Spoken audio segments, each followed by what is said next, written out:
Bonjour à tous, alors aujourd'hui je vous retrouve pour une nouvelle vidéo qui va être la vidéo bilan de mon rééquilibrage alimentaire puisque ce matin j'ai définitivement atteint le niveau que je voulais atteindre, donc je me suis dit que c'était un peu l'occasion parfaite pour revenir sur mon parcours et répondre à de nouvelles questions qui m'ont été posées via mon Instagram What I Wear Healthy. Et voilà, je vais essayer de pas trop parler parce qu'il y a quand même pas mal de questions. Mais voilà, c'est toujours un sujet qui en intéresse beaucoup et je trouve que c'est important de parler de santé, de sport, d'alimentation, etc. sur YouTube parce que le maquillage, etc. c'est bien joli, mais le plus important c'est quand même la santé concrète, enfin je veux dire votre petit corps à vous et pas que ce que vous mettez dessus. Donc pour un peu résumer mon parcours entre guillemets, j'ai commencé un rééquilibrage alimentaire je sais plus quel jour exactement, mais mi-octobre on va dire, quelque chose comme ça, courant octobre, donc octobre 2013. Et à ce moment-là je faisais 64 kilos environ, 64 et demi, quelque chose comme ça. Et donc j'avais pris vraiment pas mal de poids, entre 7 à 8 kilos pendant mes années passées en Angleterre où j'avais habité seule et clairement j'ai fait n'importe quoi. Hein. Je mangeais vraiment tout ce qu'il fallait pas manger, au mauvais moment, enfin voilà, c'était un peu la cata. J'avais faim, je prenais un Twix, je me prenais un bol de céréales énorme chaque matin, des pâtes tous les soirs, enfin la catastrophe. Et donc au fur et à mesure mon poids a augmenté sans vraiment que je m'en rende compte parce que ça se fait quand même pas du jour au lendemain et voilà. Et moi ça a été pendant les vacances d'été donc 2013 où forcément on est habillé un peu plus légèrement en maillot etc. que je me suis vraiment rendu compte que voilà, que ça commençait à se voir et qu'il fallait pas que ça continue clairement, donc j'ai décidé de réagir et surtout grâce à mes parents aussi qui m'ont beaucoup aidée. Parce qu'au début j'étais un peu réticente à l'idée de demander de l'aide à quelqu'un parce que voilà, je suis pas du genre à avoir de l'aide. J'aime bien faire les choses moi-même, mais bon là c'était quand même important d'avoir l'avis d'un spécialiste avant de commencer quoi que ce soit. Donc j'ai pris rendez-vous chez une nutritionniste et non pas chez une diététicienne. Bon, la différence, je sais pas si elle est très importante entre les deux, mais bon, pour ceux et celles qui se le demandent, c'était une nutritionniste et c'est toujours une nutritionniste. Et donc ce premier rendez-vous ça a été pour établir un peu le constat, savoir un peu mes habitudes alimentaires, etc. Qu'est-ce qui s'était passé, nanana. Et donc on a établi, j'ai pas appelé ça un programme parce que j'avais pas genre matin tu manges ça, midi tu manges ça, le soir tu manges pas, ça je pense que j'aurais pas tenu parce que voilà, avoir une sorte de vrai programme ça m'aurait vraiment bloqué je pense, enfin c'est trop carré, bref. Mais elle m'a donné plutôt des consignes, des lignes de conduite à suivre en fait. Et donc les principales choses que j'ai dû faire c'est énormément réduire les féculents, donc tout ce qui est pâtes, pommes de terre, riz, nanana, qui sont importantes certes mais que je prenais en quantité énorme, donc il a fallu beaucoup les réduire pour que je puisse perdre du poids. Les produits laitiers aussi, beaucoup, voilà, réduire mon apport en produits laitiers. Et bien évidemment tout ce qui est junk food, McDo, machin, truc coca, bonbons, je sais pas moi, Petit Prince, tout ce que vous voulez, enfin tous ces trucs industriels qui sont blindés de sucre. J'en prends au pif comme ça mais vous voyez ce que je veux dire, Marx, Marx, oui totalement. Mars, Twix, machin, Lyon, enfin bref, toute la clique. Et boire, beaucoup d'eau, hein, je parle pas d'alcool. Énormément boire et voilà, donc c'était un peu les lignes principales à suivre qu'on connaît un peu tous mais qu'on n'applique pas forcément. Donc j'ai j'ai dû beaucoup réduire en principal donc les féculents, les produits laitiers et tout ce qui était junk food et produits très sucrés. Voilà, donc au début ça a été un peu difficile parce que tout simplement j'avais l'habitude de prendre énormément de fromage, énormément de pain, etc.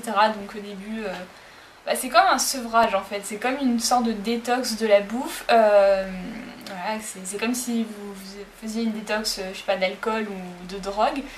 C'est un peu le même principe. Les premières semaines sont un peu hardcore, enfin hardcore j'exagère hein.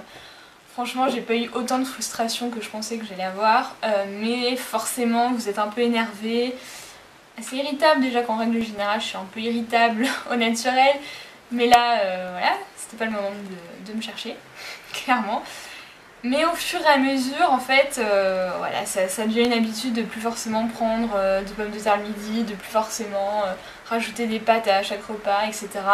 De pas forcément manger la moitié d'une baguette le soir. Ça devient des habitudes, donc voilà, ça se fait pas du jour au lendemain.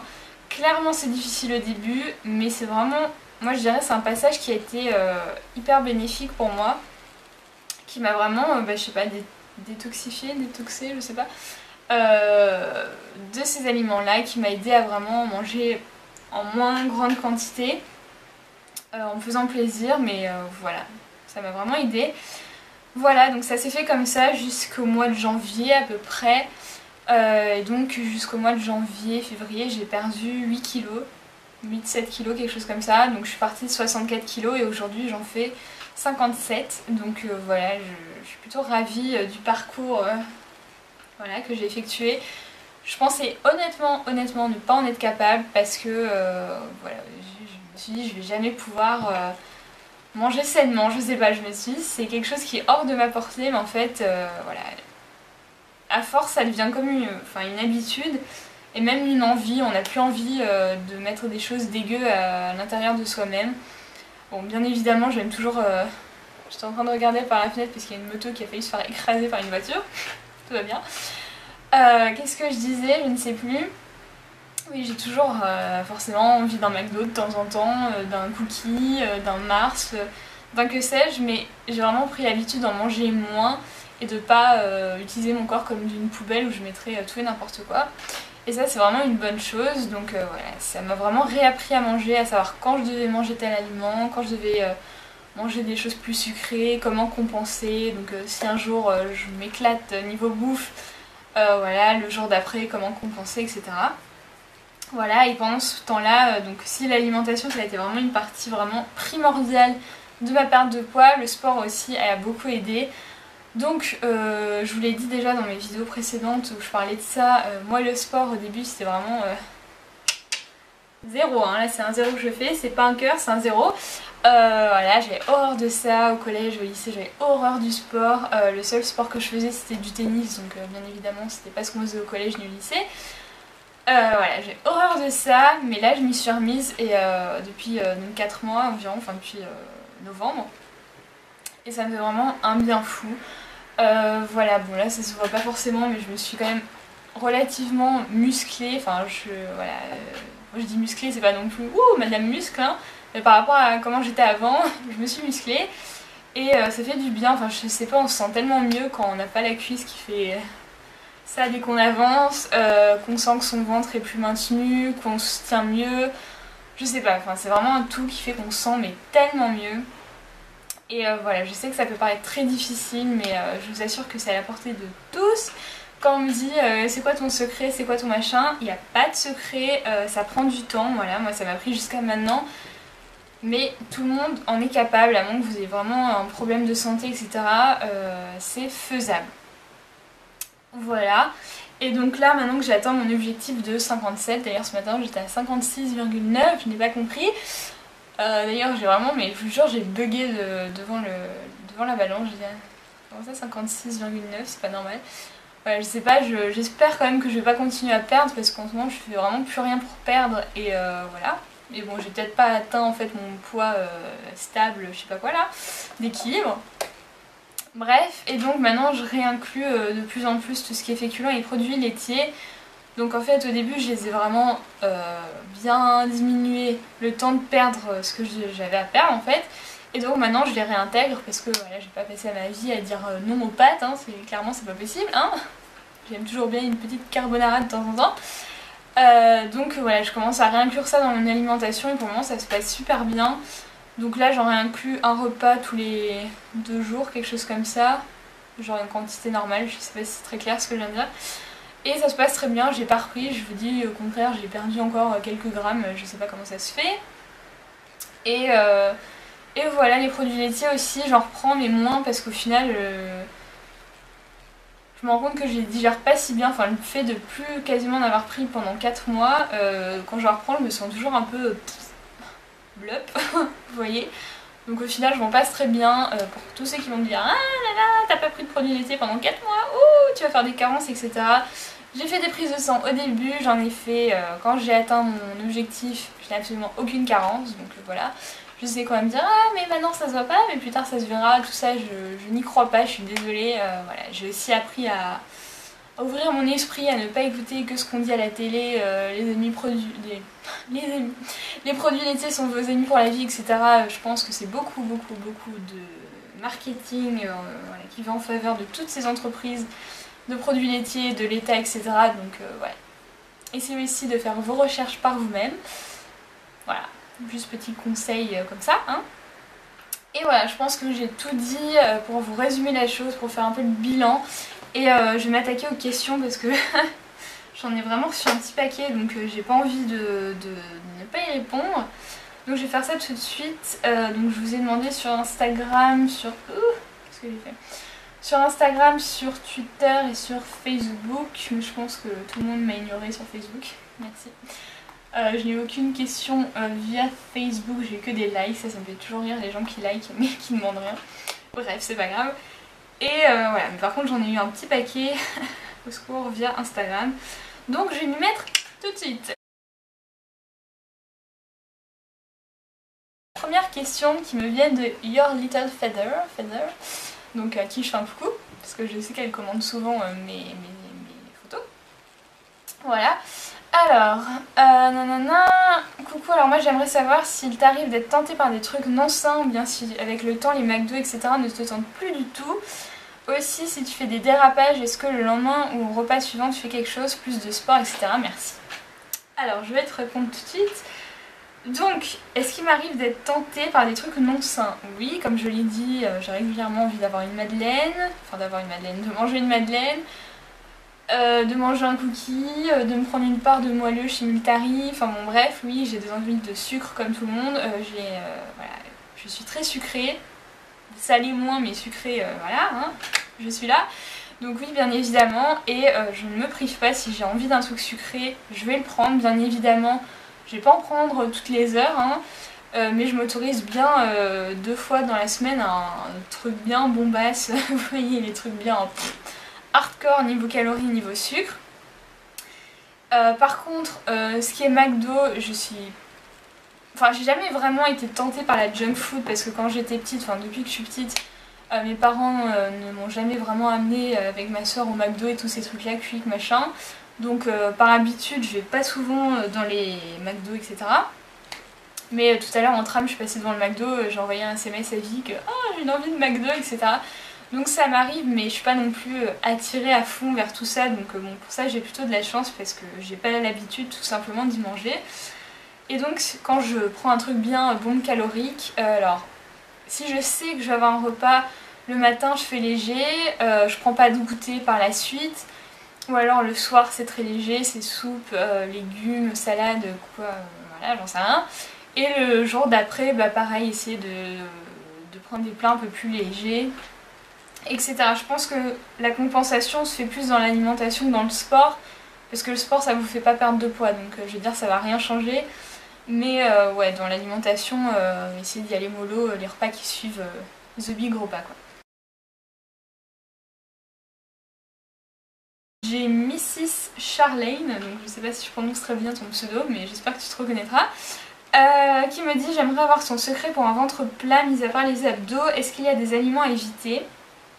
Si tu as des astuces, n'importe quoi, des tips pour raffermir la peau également, bref, on veut savoir. Alors, il n'y a pas de secret pour un ventre plat, quand tu me dis mis à part les abdos, mais le plus important c'est vraiment l'alimentation. Si tu fais 300 abdos dans la journée mais que tu manges encore au McDo tous les jours, ça ne va pas le faire. Je dis pas que c'est ton cas, mais juste pour illustrer. Je veux dire, ça sert à rien de faire une tonne de sport si l'alimentation à côté est dégueulasse. Donc il faut vraiment avoir une bonne alimentation, c'est vraiment la base.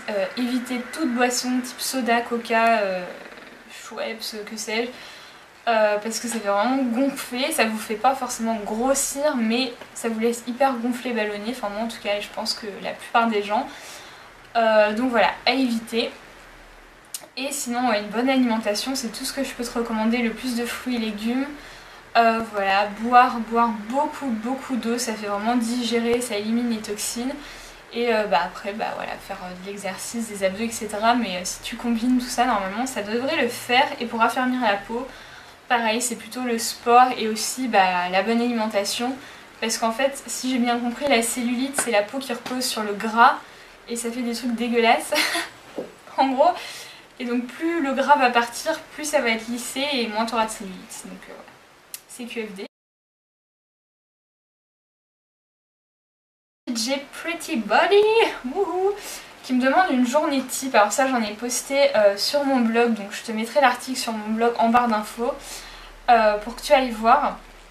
Ensuite, tu me demandes, est-ce que tu manges toujours comme le programme de ta diététicienne ou tu as réadapté? Alors comme j'ai dit, j'avais pas eu vraiment de programme, mais plutôt des lignes de conduite à suivre. Et donc maintenant, j'ai un peu adapté. M'avait dit, mange pas de bananes, je mange des bananes. Voilà, enfin, maintenant je suis un peu ma sauce et voilà. Tout le monde il est content. Le fait de te priver, t'a-t-il déclenché de gros craquages? Alors ça, j'ai de la chance. Pas une fois j'ai eu un gros craquage, genre à me mettre à engloutir une tablette de chocolat, ça ne m'est jamais arrivé. Voilà. Je peux pas vous dire comment, pourquoi, quel est mon secret, ça m'est juste jamais arrivé, donc ouais, je suis désolée, mais je peux pas. J'ai pas de conseil pour éviter ça parce que ça m'arrive jamais. Pour le moment. Comment as-tu fait pour dégommer les 2 derniers kilos qui sont les plus durs à perdre? Alors ça, c'est la persévérance. Continuez parce que vous allez tenir il y a des paliers dans votre perte de poids, donc à un moment vous allez perdre, je sais pas, 3 kilos, et après vous allez stagner à ce poids, vous allez vous dire merde, je perds plus, machin, mais il faut pas se décourager parce que en continuant à faire attention, ça va se débloquer. C'est juste que votre poids doit se stabiliser pendant un laps de temps pour reperdre après. Donc voilà, il n'y a pas de secret, il faut juste attendre, que ce soit pour les premiers kilos ou pour les derniers. Il y a Auré, Orstef, je sais pas, Orestef, Orstef, bref. Alors qui me demande comment combler une folle envie de junk food. Alors comme j'ai dit plus tôt dans la vidéo, j'ai jamais vraiment envie de junk food. Donc je sais pas, essaie de te dire que voilà, ça va te procurer du plaisir sur le moment de te prendre un maxi burger, je sais quoi, avec plein de frites. Mais pense à l'après. Est-ce que ça vaut vraiment la peine de te faire plaisir maintenant pour ça? Et le résultat que ça va avoir sur ton corps. Voilà, moi j'essaie toujours de me dire ça comme ça.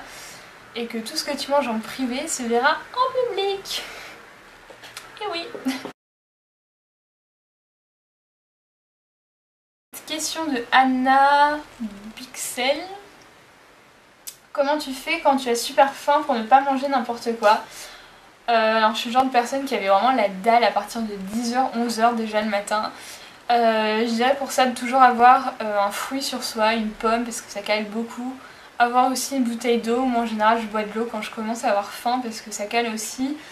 Avoir des amandes, je sais pas, des abricots secs, ce genre de petits snacks qui va un peu te caler jusqu'à pouvoir vraiment avoir ton gros repas. J'ai plus de voix. Il y a New Body Tattoo Addict qui m'a demandé alors que mes vidéos bloquaient. Alors ça je ne sais vraiment pas pourquoi ça bloque.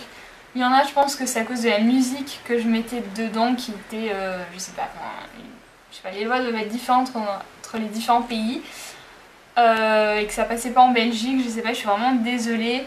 J'espère que celle-là tu pourras la voir, je mettrai rien de bizarre dessus pour que tout le monde y ait accès, mais si jamais ça marche pas, dis-moi et j'essaierai de voir. Ensuite il y a Charlotte MND qui me demande quelles sont mes motivations. Les motivations c'est très personnel, moi j'ai juste pas envie de retomber au poids auquel j'étais avant. J'ai envie de me sentir bien, de pas avoir à me cacher sous des fringues, je sais pas. C'est très bizarre mais les motivations c'est des petites choses comme ça du quotidien. Une photo, quelque chose, voilà, je sais pas, moi je le fais vraiment pour moi. Mais la motivation elle se trouve vraiment partout. Ensuite, comment ne pas craquer? Ça je l'ai dit encore une fois, c'est tout dans la tête. Et même si vous avez envie de craquer, avoir des options saines, on va dire à la place d'un Mars, prenez des amandes et 2 abricots secs. Alors ensuite tu m'as dit le lait de vache remplacé par le lait de chèvre. Alors ça j'ai pas trop compris parce que j'ai jamais parlé de lait de chèvre ou quoi que ce soit sur ma chaîne ou sur mes photos. Moi je bois quasiment plus de lait de vache, enfin de lait animal quoi. Je prends du lait végétal, surtout du lait d'amande et voilà, ma foi, il n'y a aucun souci là-dessus, donc je sais pas si tu as une question plus particulière, redis-moi ça en commentaire.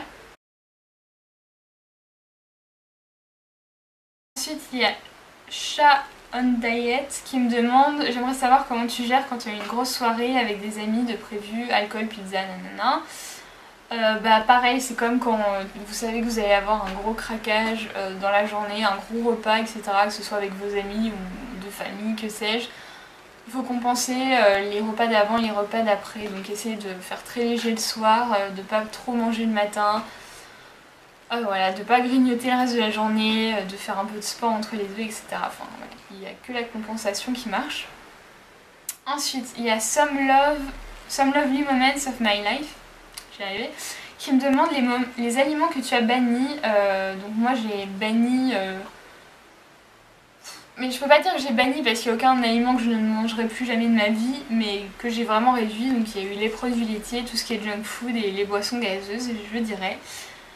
Tes sites... Ah non, ceux que tu consommes souvent, vraiment de tout, là je pourrais pas te dire. Encore une fois, je mettrai un lien qui va à mon blog où je parle de mes repas, etc. en général, donc ça pourra peut-être t'aider.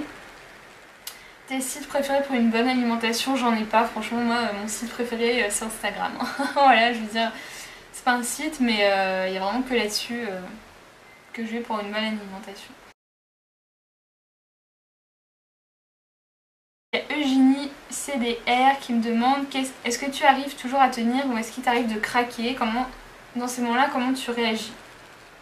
Donc oui, comme j'ai dit, il m'arrive de craquer, mais je réagis en compensant. Florence PRLS, j'aimerais bien savoir une nouvelle fois tes repas type, par quoi tu remplaces les féculents et aussi tes exercices de sport. Encore une fois, j'ai écrit 2 articles il me semble là-dessus, donc je les mettrai en barre d'infos si tu veux aller voir. Je pense que ça répondra à tes questions. Il y a Margot TD12 qui me demande les magazines santé qui t'inspirent. Alors moi, le seul magazine santé que je lis, c'est Shape Magazine, qui est vraiment très très bien et que je te recommande si t'aimes bien tout ce qui est sport, alimentation, etc. Voilà, je te montre un peu vite fait. Donc là par exemple, il y a un ventre ferme avec le gainage. Donc pour toutes celles qui me demandent les abdos, le ventre plat, voilà. Et il y a aussi des recettes, etc. il me semble. J'essaie de trouver ça. Voilà. Les verrines, etc. version saine. Enfin voilà, c'est un très très bon magazine qui coûte... Enfin en tout cas celui-là coûtait 2,80€. 2,80€ ouais. Et j'aime beaucoup. Et elle me demande aussi les nouveaux aliments découverts, donc ça il y en a eu pas mal. Il y a eu le chocolat noir que je connaissais mais que je ne mangeais jamais avant. Le sucre de coco, le lait d'amande, les graines de chia, le sirop d'agave, puis voilà, voilà. Je dirais que ce sont les principaux qui me viennent comme ça. Laurette Marco qui me demande les aliments que tu bannis, donc ça j'ai déjà répondu. Et mes exercices pour le ventre, encore une fois je mettrai l'article en barre d'infos. Il y a Laloubir 1 qui me dit comment fais-tu pour t'occuper l'esprit quand tu as envie de craquer. Aucune idée, je sais pas, j'essaie de trouver à m'occuper. Voilà, je sais pas, je me balade sur Instagram par exemple, je sais pas, en général j'ai quand même pas mal de trucs à faire dans la journée. Et c'est vraiment aussi une des clés, c'est toujours être occupé. Plus vous êtes occupé, moins vous penserez à manger. Et voilà, je pense que j'ai répondu à toutes les questions. Il y en a d'autres, mais je vais pas pouvoir toutes les mettre. Je vais voir si j'ai répondu déjà à toutes celles que je peux voir. Ouais. Voilà aussi, sur Twitter, il y a Bifitière qui m'a dit: as-tu déjà des craquages, rage de sucre, etc. Donc ça, j'ai aussi répondu dans la vidéo via d'autres questions. Donc c'est tout, ça va. J'ai l'impression d'être complètement desséchée d'avoir autant parlé. J'espère que ce sera pas trop long, enfin ce sera forcément long, mais voilà, c'est une vidéo qui est assez demandée. J'espère que ça vous a plu, que ça a pu répondre à d'autres questions. Et voilà, si vous m'en posez d'autres au cours de la journée, bien évidemment j'y répondrai dans une autre vidéo ou via mon blog, etc. Ne vous inquiétez pas. Voilà, je souhaite à toutes et à tous une super belle journée et je vous dis à la prochaine. Ciao ciao.